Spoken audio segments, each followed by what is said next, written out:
Welcome back. In today's video, we're going to be discussing, is Cardano deprioritizing USDC? We're going to hear what Charles says. We're going to look at the actual data. And we're also going to be talking about some other topics, including the allegation that Solana is actually faking volume of none other than USDC. We're going to take a deeper dive into that, talking about the Ethereum ETF getting canceled, the Polygon AGG-LAYER benefits, and much, much more. But we're going to be starting right here. Now, there was a clip recently, I guess on Saturday Night Live, where they were joking around about a statement that President Trump made at one of his campaign rallies about debanking yourself and not allowing a central bank digital currency. Well, this guy, Sam Lyman, who is actually the director of public policy over at Riot Blockchain, Riot Platforms. They are a publicly traded Bitcoin mining company. And he posted a response. But first, let's watch the actual video from Saturday Night Live, and then we'll watch the response. And then we're going to talk about a lot of these other topics in crypto and finance today. Make sure you guys are subscribed to the channel. We upload every single day of the year to bring you the latest happening in the financial world. So make sure you guys also hit that subscribe button and give the video a free thumbs up, because crypto is not free, but thumbs up are always free. Let's listen and watch this clip from Saturday Night Live at the end of January 2024. Trump did have a slight stumble this week while talking about banks, and he introduced an interesting new term called debank. We're also going to place strong protections to stop banks and regulators from trying to debank you. They want to debank you, and we're going to debank. I don't know what the hell debank means, but he might have to take ambulance to see the doctor. Now, first of all, I get it. It's a joke. It's a funny show. But this is really not something to be joking about, especially that most Americans have no idea what debank actually means and why somebody would be saying that they should debank. And obviously, people in crypto have a little bit of a different understanding, because the whole idea behind this new financial world is to debank, right? To move away from this essentially bank-controlled financial system. And, the more you learn about crypto, the more you understand. Obviously, the banks are probably going to always be involved, right? They have the control now, and we know they're involved in Ethereum's development and Bitcoin development.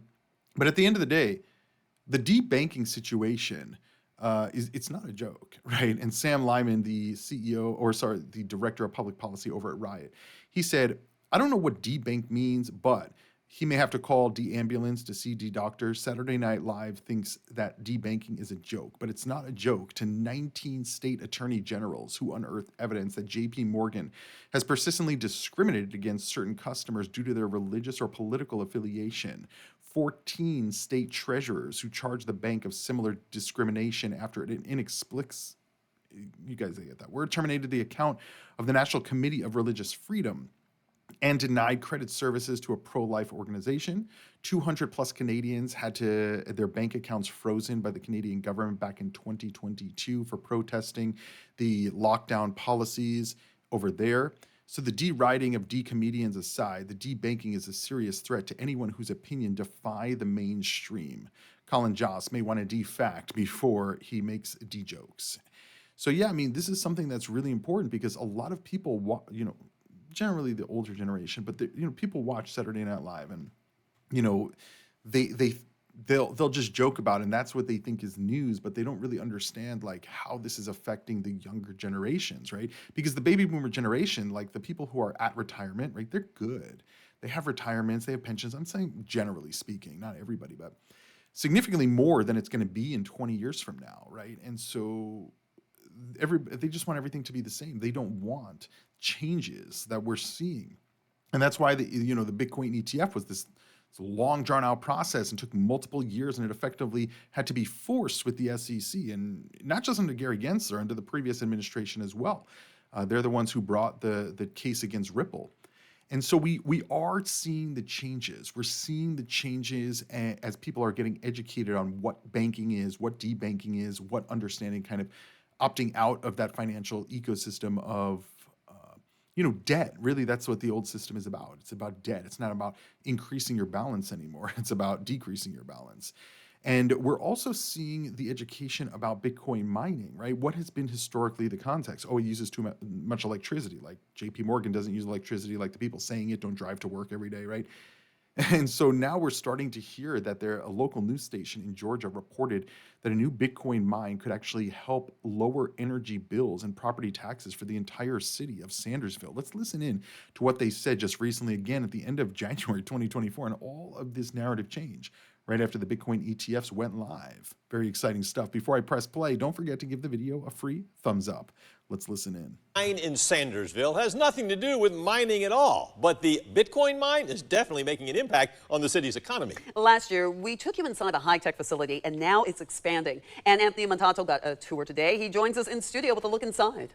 You guys, the facility is truly massive. Take a look at this. That's just the power station. In fact, like I said, it even has its own power substation just to help manage the 250 megawatt power output. That's about 10 times what it takes to power the entire city. And so he could have unbuttoned the jacket. But anyway, as you see, right, this is becoming, about energy. This is becoming about security. This is becoming about financial stability and security for these companies. It's going to become jobs, right? And this is really going to become infrastructure. If you look at some of the board of directors at some of these Bitcoin mining companies, people from Lockheed Martin are on the boards. People from, military are on the board of directors. So this is becoming not just about, producing the Bitcoin, but also making sure that these facilities are secure.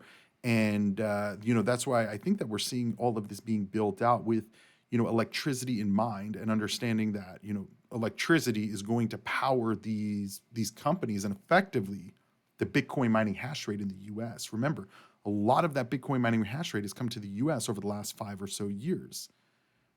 Are other countries going to start doing this as well and building their own facilities? And it's going to be basically like a gold rush for Bitcoin mines. Anyway, let's continue listening in. Megawatt power output. That's about 10 times what it takes to power the entire city.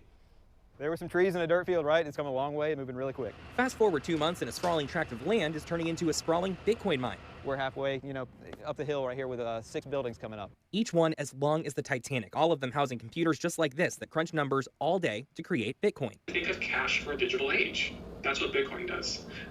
So Bitcoin, unlike some of these other cryptocurrencies that have a CEO, there's no CEO of Bitcoin. CleanSpark Chief Communications Officer Isaac Holyoke says that's why the company's posted record profits. He says more people are buying in and they need to help meet the demand. So they're expanding their Sandersville facility to become the company's flagship. There is more energy in Georgia than there is use for that energy. Sandersville City Administrator Judy McCorkle says that creates an advantage for them. Since the city manages its own electric company, it reduces bills for everyone else. Homeowners could see the benefits on their property tax bill. At some point, I could see that property tax being rolled back to almost nothing, almost 0%.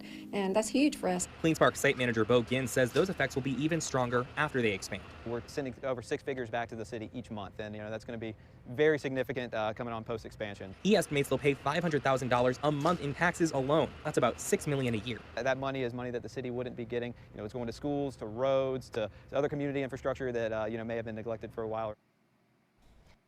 And so as you guys can see that, these mines that they're building for Bitcoin, they're putting them obviously in, more remote locations now, but what they're doing for these cities is giving them, or these towns or counties or whatever, they're giving them more money that they wouldn't have had otherwise, right? I don't know why people would be against that. I get it that these Bitcoin mines don't need that many people for jobs, right?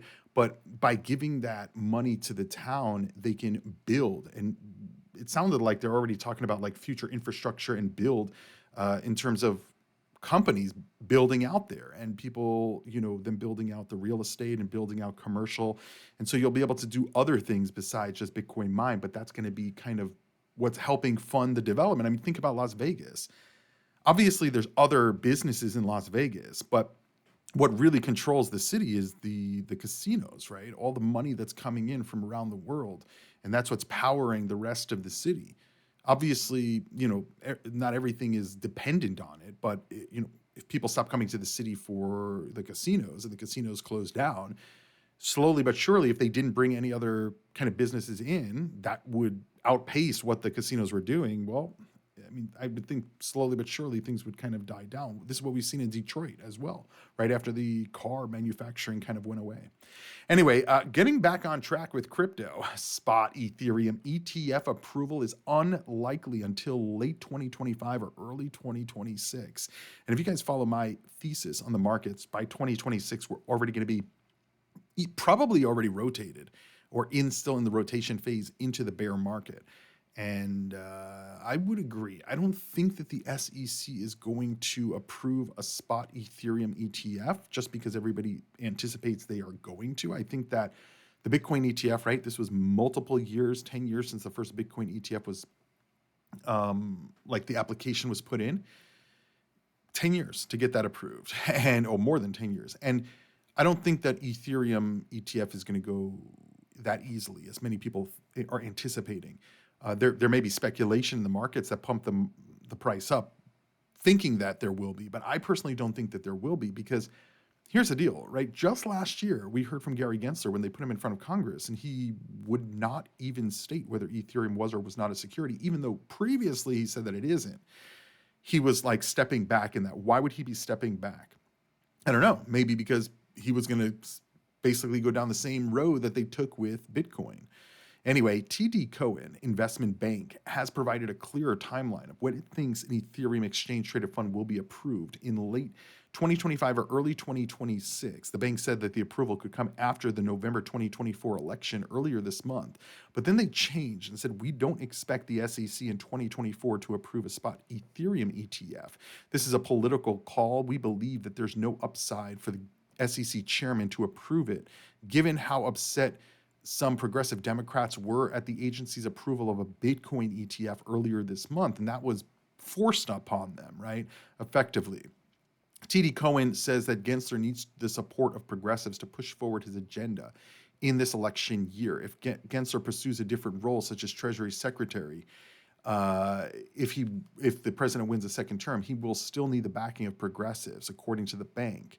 The bank says, so there's no reason to provoke this needless fight. And they say needless as their view remains that he is in no hurry to approve an ETF, as he would first like more experience with the performance of the approved spot Bitcoin ETFs. This is consistent with his broader approach to crypto, which is to move incrementally and slowly when it comes to providing regulatory approvals or clarity. Now, if the current administration doesn't win, well, that could change the game. But again, think about it. Let's say it's Biden and Trump wins, and he puts whoever in the SEC. Maybe he's going to put Vivek in the SEC. And they're pushing this kind of pro-crypto agenda. They could do it, but that's going to happen in 2025 because that's when the president is going to be put into place, and then all of these things are going to happen. And I don't think it's just going to be an overnight switch. But again, 2025, that's kind of the end of the bull market. And so maybe that will be the event or the anticipation of an approval, whether they get approved or not in 2025. Maybe the event that pushes the market into, all-time record highs. And then if the approval happens, or even if it doesn't, it's still a buy the rumor, sell the news event. And so if it gets approved or not, that could be basically the end of the bull market, right? Because all the speculation and anticipation is done. And we also know, right, what else is probably going to happen in the bear market. Maybe there's going to be other capitulation events. And as the price is going down, these ETFs that can then keep purchasing and purchasing. What's happening with the Bitcoin ETF now is we see a lot of purchasing, but the price is not moving. Why? Because they coordinated the sale from FTX, from Celsius, and some other government funding of Bitcoin that they want to get off their hands to this ETF approval. So effectively, the ETFs are buying, and they're the liquidity to get out of these positions for the the exchanges that went down and the government's Bitcoin holdings. It's very interesting how that's happening, because once that large liquidity pool dries up, right, and FTX stops selling, the U.S. government stops selling, are the Bitcoin issuers going to stop buying? I don't know. It's very interesting how everything happened all at once, right? The selling and the buying and the no movement in the price. But we have to wait to see what happens when the selling stops. Will the buying continue? If it does, the price is going to go ridiculously higher. But if the ETF stop buying more Bitcoin at that point, because they're like, okay, we're just going to wait to see how it goes the rest of the year, that could kind of push things to the downside. Anyway, let me know what you guys think about the Ethereum ETF. Do you think it's going to happen? What are your thoughts about the Bitcoin ETF and the no movement in the price? Anyway, one of the other coins I'm very bullish on, and really just not just the coin, but the project in general, Polygon. Polygon Labs CEO Mark Boyron, the chief executive officer at Polygon Labs and advisor of Variant Fund and the board of Fund DeFi. He speaks on how Polygon chains will benefit from the AGG layer, or the aggregate layer. It's something that we've been talking about recently with some of the upgrades that are going to be happening with Ethereum and Polygon. This is going to increase the throughput, make things cheaper, make things more efficient, and the AGG layer is one of them. So let's listen to what he says specifically, again, end of January 2024, about the AGG layer. Let's listen in. The way that I'm looking at CDK is like, ultimately, it's a community that all benefits from each other. Like, what I mean by that is, like, when you plug in to the same aggregation layer, your growth is just benefits from the growth of others, right? Whether it's so if you're the liquidity hub, you're going to benefit from that. But if you're not the liquidity hub, you also benefit from that liquidity hub.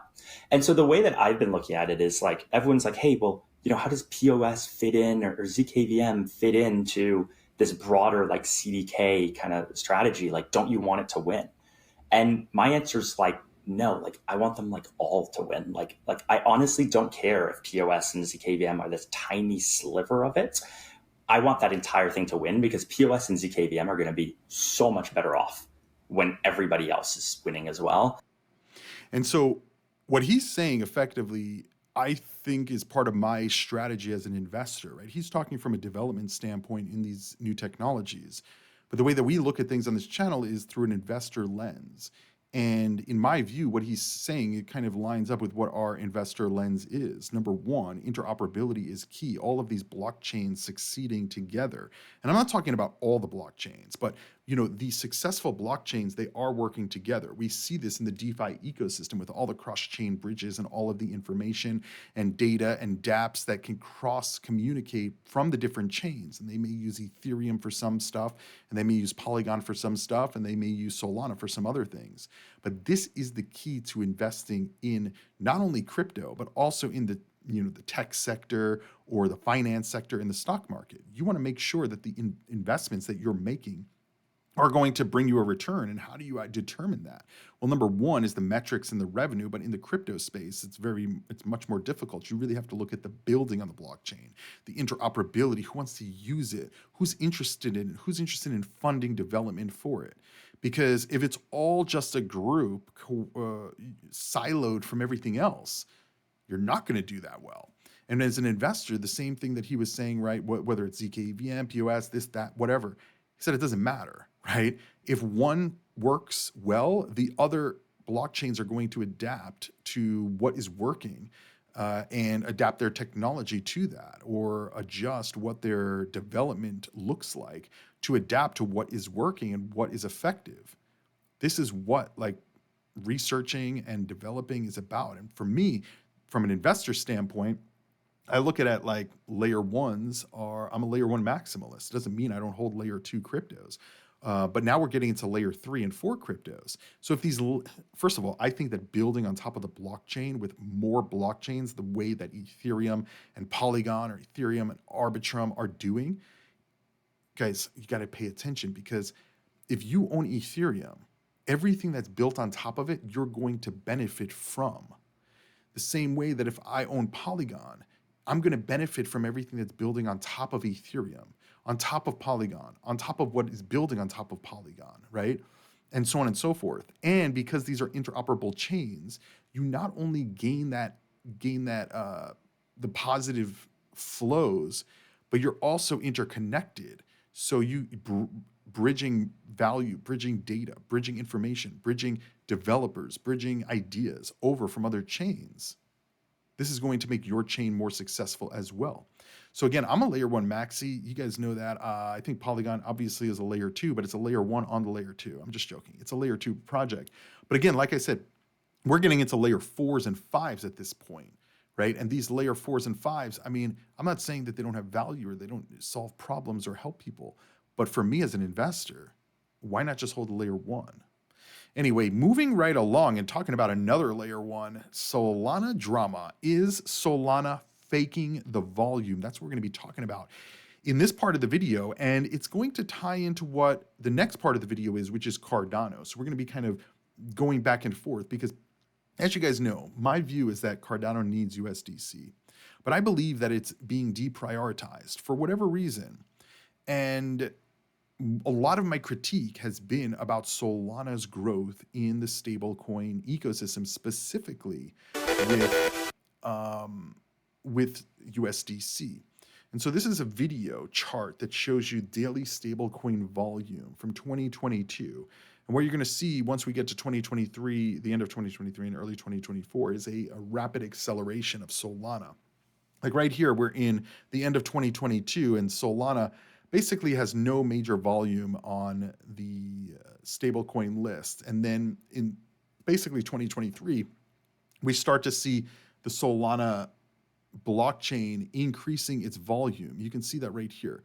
Why did this happen in 2023? I believe because we saw a big change in Solana after FTX collapsed. I think FTX was under the rule and control of the Solana was under the rule and control of FTX regime. And once that was out of the picture, it seems like investors, Circle, developers went back into the ecosystem and said, like, we can still do stuff with this blockchain. This is not a dead blockchain. And what I actually saw happen was we didn't see any major outages on Solana after FTX's collapse. We saw a major increase in the actual developers who were working on Solana. And we went effectively from no volume of USDC on Solana to over $4 billion in just about 6 months after the collapse of FTX. And you could see that this is going to continue to increase the Solana number. And we're going to go into the multiple billions of dollars where we are today. And this is something that Jeremy Allaire, the founder of Circle and CEO behind USDC, has celebrated. We've talked about it on this channel. And you can see that basically in January of 2024, Solana ended with about $120 billion in transfer volume. And so the stablecoin market is worth over $130 billion, settling $7 trillion of volume, compared to Visa's $12 trillion in 2022. And so this tweet got a lot of conversation going in the ecosystem of crypto. This person on X decided to look at the actual chain. There's been a total of $120 billion of USDC transfers over the last week. This was at the end of January 2024. Over 90% of those transfers is by 9 accounts. Literally every single one of them are Phoenix market makers. Phoenix does not have a volume of $120 billion. This number is heavily inflated by creating and canceling orders that are never filled. They say, please don't take USDC volume seriously. Now, somebody else asked a question and he responded, USD transfer volume literally just means that funds move from one wallet to another. So if you move wallets in and out of escrow wallets, for example, for a market maker order, so a maker order, it counts as a transfer to an account with a different owner. The Phoenix volume on DeFi Llama is correct, though. And so somebody else said that this was noted in data that was first released. No one read this, though. Now, I don't know exactly what this was on, but it says note on stablecoin transfer volume methodology. It says you'll notice when comparing stablecoin transfer volumes across chains, the dollar amount of wallets sending stablecoins, that transfer volume spiked significantly on Solana in the last 2 months. And this was, it looks like in the end, maybe January. Anyway, it says here, we see that a Phoenix order books are accounting for a significant portion of USDC transfer volume, around $13 billion per day. From their internal data, which they'll be surfacing as part of the application activity, Phoenix is a fully on-chain DEX CLOB or central limit order book with instant settlement. As a consequence, all orders, filled or not, appear to be posted on the chain and result in the growth of significant portion of USDC transfer volume where they're observing in December. So I don't know. I mean, guys, I am an analyst, right? So I'm trying to analyze whether this is accurate or not and what impact this is actually going to have and whether it's going to matter. Because honestly, guys, this is crypto. Like, there's a lot of people that would not give a crap. They just want to see the volume go higher. Personally, I like to understand all of the metrics. That way I can understand, like, is this, like, what are the risks? There's obviously risk if people are like, no, this is not real volume. And then USDC volume goes down, and then Solana's like, people are looking at Solana like, is this a real chain? Because keep in mind, if people understand that the metric is so manipulatable by just adding orders on the book, effectively, what I think that they're saying is, when you are on this DEX and you put an order in, let's say to buy, or transfer, let's say 1 million Solana from one wallet to another, because you're on an exchange that is a DEX, they have to take the money to make sure that it's, that you have it, that you have the collateral. And so when you give them the 1 million USDC, it counts as a transfer because you're moving that money into their escrow wallet so that you can place that order. And then once the order is executed or canceled, the money transfers either to where you're buying it from or back to you. And so even though if you cancel the order, nothing actually happened, it counted as volume. And that's what they're stating, is that this is not real volume. This is all fake volume. And so if somebody knows that, they can just go into the exchange and keep doing this. Now, obviously, this is a metric situation. So obviously these metrics sites can adjust their data set to, maybe filter that out. But I would imagine, this is going to be used and abused on both sides, right? Because people can send it, and maybe one day we're going to have, $40 quadrillion, and that was in transfer volume in a month. And it's like, how is that actually possible? But listen, guys, does this matter? Does this actually change the fact that USDC is a good integration on Solana? No, it doesn't change that at all. All it means is that a metric needs to be adjusted, or how the metric is populated needs to be adjusted.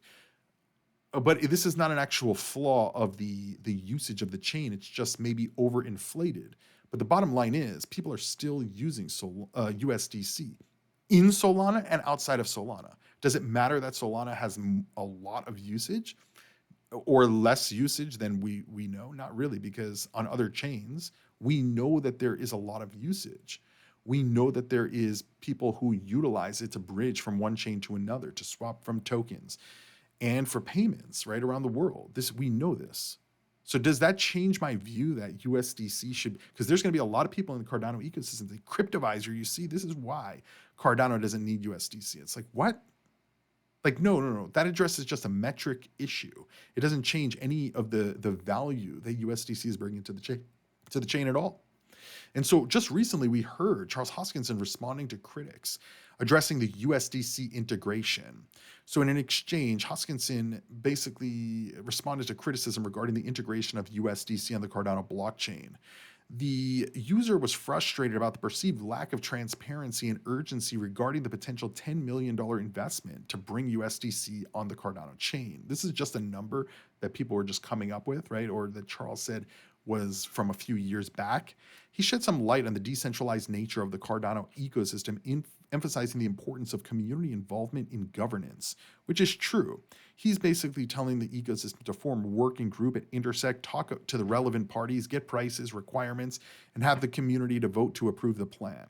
Now that sounds great, but obviously, what it seems to me is that the community needs assistance, right, from IO Global, who knows this process very well on how to do this, Embargo, or Cardano Foundation. And none of them are stepping up to the plate. I don't know why. I believe that USDC is just being deprioritized in the Cardano ecosystem.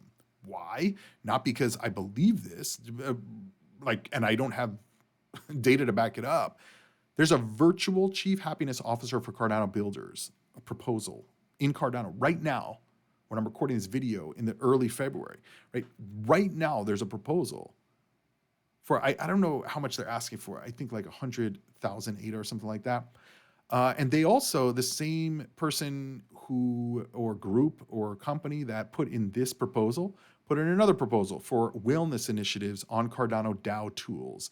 15,000 ADA for that.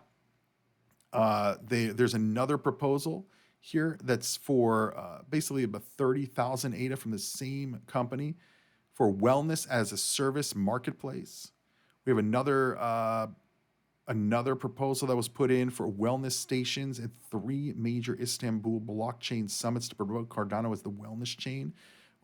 How is a blockchain a wellness chain, number one? Number two, what does this have anything to do with development of the blockchain? Number three, this is not something that the Treasury should be funding.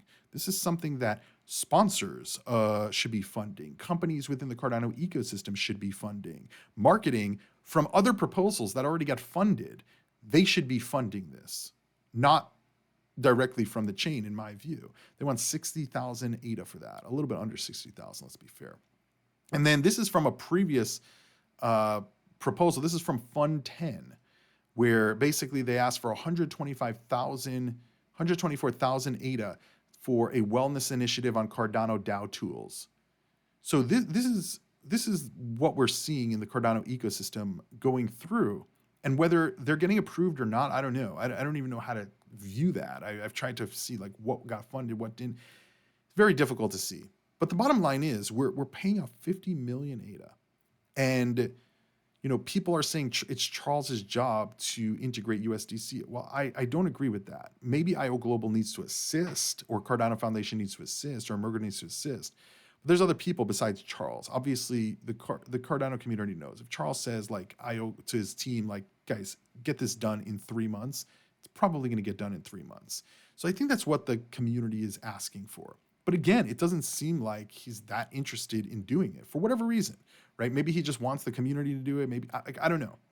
But the bottom line is here that it's just deprioritized for whatever reason. And that we have to just be okay with, right? As an investor, I'm okay with it because for me right now, it's just not investable. For people who love Cardano, they're still going to say it's investable regardless if there's USDC. To the stablecoin issuers on Cardano, I made this very clear over and over. I just want to be very, very clear. Like, I'm not hoping none of these, like any of these projects that are trying to build stablecoins on Cardano, I'm not hoping that they fail. Like, don't get it twisted. I want them to all succeed. I just don't think that they should be prioritized in the community over USDC just because USDC has the volume, USDC has the market cap and the backing. It's the larger market cap, almost by double, right, than Cardano. And that's in real dollars. And bringing all that liquidity to Cardano is going to significantly enhance the entire ecosystem. Any stablecoin in the Cardano ecosystem is going to make it better, right? And I think that most of the community agree with this. But it's not about what the community agrees with. It's about what the community is willing to do, what the developers are willing to implement, right? And that's what we have to realize going into this cycle. This is not about what I want to happen. Guys, I closed out my 2 large positions that I had in cryptos that I've been following for years, and I have been cheering on, and I'm still cheering them on, by the way, right? But Litecoin and Stellar, they've been underperforming. And it's been very, very frustrating for them to be underperforming from a price perspective because the teams behind the development of both these blockchains are continuing to do a lot. And there's communities that are utilizing their technology for business or for, payments or whatever the situation is. And so we're now like very, very close to number 1, capitulation, in my view, before the Bitcoin halving. Number 2, the Bitcoin halving. Number 3, hopefully the Federal Reserve cutting rates, and that's going to inject more money into the economy. And all of these factors together, plus like Wall Street's now involved in crypto. And we know that Wall Street in the US and outside the US, pension plans, teacher retirement funds, they were all investing in FTX. Not Coinbase, not Bitcoin, and FTX, because they thought that was the key. And they all learned the key is Bitcoin, and that they all have access to this cycle through these ETFs. And so this is the time, in my view, where thesis are going to start getting solidified, right? What you believe in your portfolio needs to happen, right? And so right now, Cardano is not investable for me because of USDC. Doesn't matter anything else that's going on in the ecosystem. There's a lot of good things, but from an investability standpoint, cannot happen. And not because I don't think Cardano is going to go up in value, I do, but because I believe that other assets are going to go up in value higher due to the liquidity that USDC is bringing those chains. And listen, this may change in 2 months. By the time you're watching this video, my thesis may have changed. But that doesn't mean anything that we talked about in why I am not holding Cardano right now. Doesn't change any of that, because these are all still really important to understand as an investor, right? Why is USDC deprioritized? I don't know. And I may never know, right? Maybe they'll never get USDC on the blockchain of Cardano. Maybe they will. Maybe they'll only have bridge versions, because I've been getting a lot of emails from you guys like, Cryptoviser, what about this company? What about this company? They're doing bridges. I'm like, no. They haven't done it yet. They're talking about doing it. At this point, I don't cover what we're talking about doing. I cover on this channel what they are doing, what these blockchains are doing, because we are now in the bull cycle, and it's not about dreams and hopes and what we're going to develop over the next few years. It's what we're going to deploy and grow over the next few years. That's the point we are in the cycle. And this goes for every project. And that's why I closed out some of those positions that I was telling you about. I still hope that these projects do well, but they're not investable at this point because the prices are not moving. And I'm not fully sure why. Maybe they're just being suppressed, and maybe they're going to go up much, much higher. But I do think, generally speaking, the whole crypto market is going to go up. I just kind of laid out that thesis. But USDC is key for Cardano. What do you guys think? Let me know down below in the comments of the video. Is USDC deprioritized on Cardano? Is Solana faking volume of USDC? And is the Ethereum ETF canceled? I'll see you guys tomorrow right here on the channel. Invest responsibly, do your own research, and crypto on.